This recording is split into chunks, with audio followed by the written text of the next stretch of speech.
अस्सलाम वालेकुम एवरीवन। उम्मीद करता हूँ आप सब खैरियत से होंगे। आज हमारा टॉपिक है वैलिडिटी। तो जानते हैं वैलिडिटी क्या होती है। हमने करेक्टरिस्टिक्स ऑफ टेस्ट स्टडी किया था लास्ट लेक्चर में। 3 कैटेगरीज होती हैं: reliability, validity, test norms. Reliability हमने स्टडी कर लिया, आज हमारा लेक्चर है वैलिडिटी। तो जानते हैं वैलिडिटी क्या होती है। देखें, कुछ भी आपने मैयर करना है तो उसके लिए ख़ास किस्म के टूल होते हैं। तो ये टूल सेपरेट क्यों होते हैं? अब एक ही टूल से सारी चीज़ें मैयर की जाएं, लेकिन चीज़ों की नौयत की बुनियाद पर मुख्तलिफ़ किस्म के टूल्स बने होते हैं जिनसे उन चीज़ों की पैमाइश की जाती है। अब वो जो टूल हम इस्तेमाल कर रहे हैं, क्या वो उसी चीज़ को मैयर कर रहा है, उसी चीज़ की पैमाइश कर रहा है या नहीं कर रहा? इस अमल को वैलिडिटी कहते हैं। अगर कर रहा है तो वो वैलिड है, अगर नहीं कर रहा तो वो अनवैलिड है।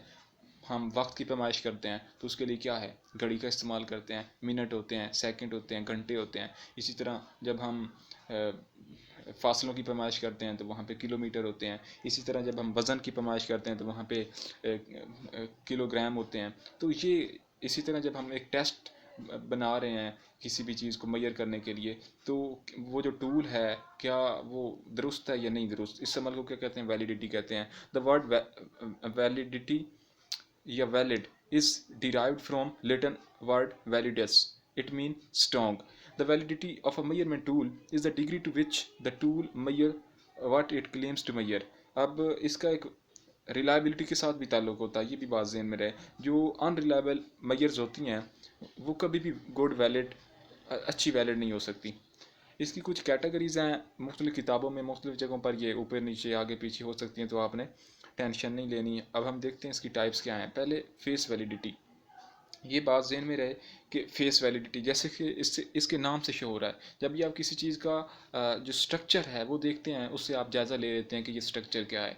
किसी प्रोफेसर को आप देखते हैं तो आपके जहन में एक पिक्चर होती है कि जो प्रोफेसर्स होते हैं उनकी जो पर्सनैलिटी है वो इस तरह की होती है, उनकी स्पीकिंग स्किल्स इस तरह की होती हैं। वो जब बात करते हैं तो उनकी शाइनिंग, उनका ड्रेस, सारी चीज़ें आपके जहन में स्कीमा होता है। लेकिन अगर आप एक ऐसे शख्स को देखते हैं जो क्लेम कर रहा है कि मैं प्रोफेसर हूँ, लेकिन उसका ड्रेस, उसकी पर्सनैलिटी, उसकी कम्युनिकेशन, सारी चीज़ें मैच नहीं कर रही, तो आप कहते हैं इस बेवकूफ़ को किसने प्रोफेसर बना दिया है। ये जो आपकी बात है, इससे ये शो हो रहा है कि आपने उसके फेस का जायज़ा लेकर इसको, उसका फेस वैलिड नहीं था प्रोफेसर के लिए, लेकिन वो क्लेम कर रहा है कि मैं प्रोफेसर हूँ, तो उसमें फेस वैलिडिटी नहीं थी।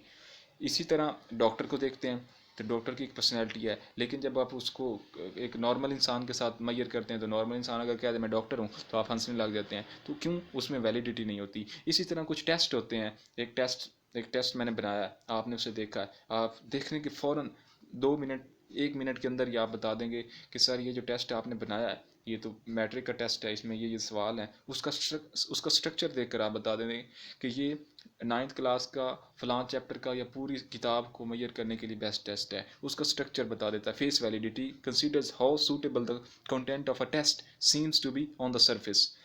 लाइक 10th क्लास का, जैसे कि मैंने आपको बताया कि एक टेस्ट दिखा दें किसी को तो वो क्या कहेगा, ये अच्छा टेस्ट है, ये बुरा टेस्ट है, उसके सवाल देख कर ही, स्ट्रक्चर देख कर ही। नेक्स्ट हमारे पास इसकी कैटेगरी आती है कंटेंट वैलिडिटी। कंटेंट, मवाद, जो आप टेस्ट के अंदर मवाद इस्तेमाल कर रहे हैं या जिसका टेस्ट लेना चाह रहे हैं वो कितना वैलिड है। It refers that a test is representative of all aspects of the construct if some aspects are missing. यानी फॉर एग्जांपल, आप पूरी किताब का टेस्ट ले रहे हैं और आप यानी बच्चों को बताया हो कि पूरी किताब का टेस्ट है, लेकिन आप 4 चैप्टर्स पहले या आखिरी 4 चैप्टर्स से टेस्ट बना देते हैं, तो क्या होगा? कंटेंट वैलिडिटी नहीं होगी। कंटेंट आपने पूरी किताब दिया हुआ है, जबकि आप टेस्ट बना रहे हैं सिर्फ 4 चैप्टर्स का। तो जो बच्चा 4 चैप्टर कर आया है वो तो अच्छे नंबर ले लेगा, तो उससे क्या होगा? कंटेंट वैलिड नहीं होगा। अगर आपने 4 का दिया है तो फिर आप 4 से ही लें। अगर आपने पूरी बुक का कहा है तो पूरी बुक से क्वेश्चन आए, ताकि जो जिस तरह से बच्चों ने तैयार किया हुआ है उसकी उस तरह पैमाइश की जा सके। ओके, नेक्स्ट हमारे पास है क्राइटेरियन वैलिडिटी। क्राइटेरियन ये हम अल्फाज इस्तेमाल भी करते हैं।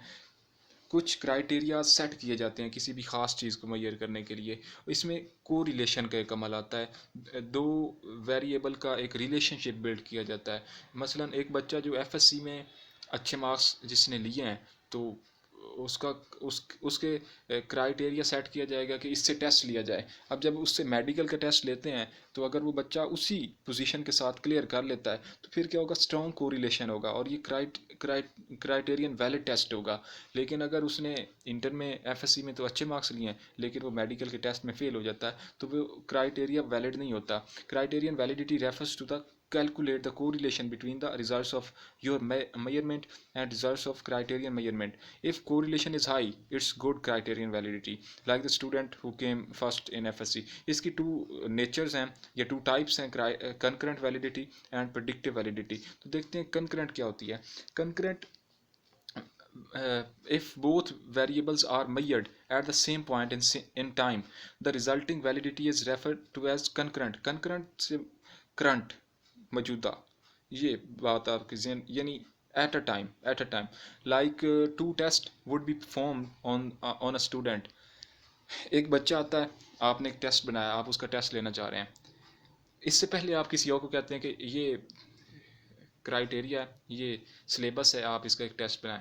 वो टेस्ट लेते हैं और फिर आप उसी के बाद दोबारा आप भी ले लेते हैं एक अपना टेस्ट और एक दूसरे का टेस्ट। दो टेस्ट आप उस बच्चे से एट अ टाइम लेते हैं, उनका जो रिज़ल्ट है वो सेम होता है, तो वो क्या होता है, कंकरेंट वैलिड होता है। ओके, उसके बाद प्रेडिक्टिव वैलिडिटी। प्रेडिक्टिव वैलिडिटी से मुराद ये है कि आप प्रेडिक्शंस की बुनियाद पर फैसले करते हैं। अब ये जो प्रेडिक्शंस होती हैं ये होती हिस्ट्री से हैं। अब एक बच्चा जो शुरू से लेकर अब तक लायक रहा है तो आप प्रेडिक्ट करेंगे उन सारी चीज़ों का, एक फिर टेस्ट भी लेंगे और उस टेस्ट की बुनियाद पर फिर आप उसको असेस करेंगे। असेस करने के बाद फिर आप मेरिट बनाएंगे। तो ये जितने भी टेस्ट होते हैं मेडिकल के, अब तो एलएलबी का हो गया है, इंजीनियरिंग के, तो वो क्या होती हैं, प्रेडिक्शंस होती हैं। अगर आपके शुरू से लेकर अब तक अच्छे नंबर हैं आपकी, फिर डिग्री भी देखी जाती हैं, उनमें सारे मार्क्स और सारा क्राइटेरिया सेट करके मेरिट बनाया जाता है। Alternatively, criterion validity can be assessed by evaluating the ability of the measure to predict some other variable that is measured at some point in the future, often referred to as predictive validity. For example, IQ test, इसमें future में आपका future भी देखा जाता है। If test were originally develop to predict future school performance, similarly medical and engineering test. तो ये क्या होते हैं, ये प्रेडिक्शन बेस होते हैं कि अगर आपकी हिस्ट्री इतनी स्ट्रॉन्ग रही है तो फिर आपका फ्यूचर भी इस हवाले से सेट किया जाए। ओके, उसके बाद कैटेगरी आती है हमारे पास 4, कंस्ट्रक्ट वैलिडिटी। ये बात ज़हन में रहे, कंस्ट्रक्ट से मुराद ये है कि एक ये कम्प्लेक्स कंसेप्ट है। इट इज़, ये क्रॉनबैक की डेफिनेशन है, इसको पहले देखते हैं। Construct validity is a more complex concept. It is relevant when we want to interpret a test as a measure of some characteristics or construct that is not observed simply or overtly. If you develop questionnaire to diagnose depression, you need to know, does the questionnaire really measure the construct of depression? यानी आपने कुछ questionnaire या questions बनाए हैं depression को major करने के लिए, तो क्या वो जो क्वेश्चनायर बनाए हैं आपने वो डिप्रेशन के हैं या मूड के हैं? अगर वो डिप्रेशन के हैं तो फिर वो क्या है, कंस्ट्रक्ट वैलिडिटी है। अगर वो डिप्रेशन के नहीं है तो फिर कंस्ट्रक्ट वैलिडिटी का लैक है। इसकी 2 कैटेगरीज हैं, ठीक है, कन्वर्जेंट वैलिडिटी और discriminate validity. Convergent validity, the degree to which score of one scale correlates with the score on other scale। यानी दो स्केल हैं, दोनों का काम यही है कि वो डिप्रेशन को मेजर करते हैं। अब दोनों से अगर आप डिप्रेशन को मेजर करते हैं और रिज़ल्ट सेम है तो ये क्या है, कन्वर्जेंट वैलिडिटी है। यानी ये बीपी है तो इसको दो तीन तरीक़ों से अगर आप चेक करते हैं तो बीपी का जो रिज़ल्ट है वो सेम फॉल करता है, तो ये क्या है, कन्वर्जेंट वैलिडिटी है।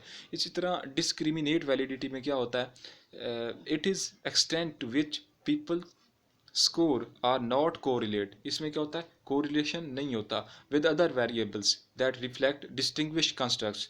Depression question should be separate from mood. अब ये जो डिप्रेशन के क्वेश्चनायर्स होते हैं ये मूड से सेपरेट होते हैं, तो ये क्या करते हैं, नॉट कोरिलेट होते हैं डिस्क्रिमिनेशन में। जैसे कि नाम से शो हो रहा है, डिस्क्रिमिनेट मतलब है तजाद।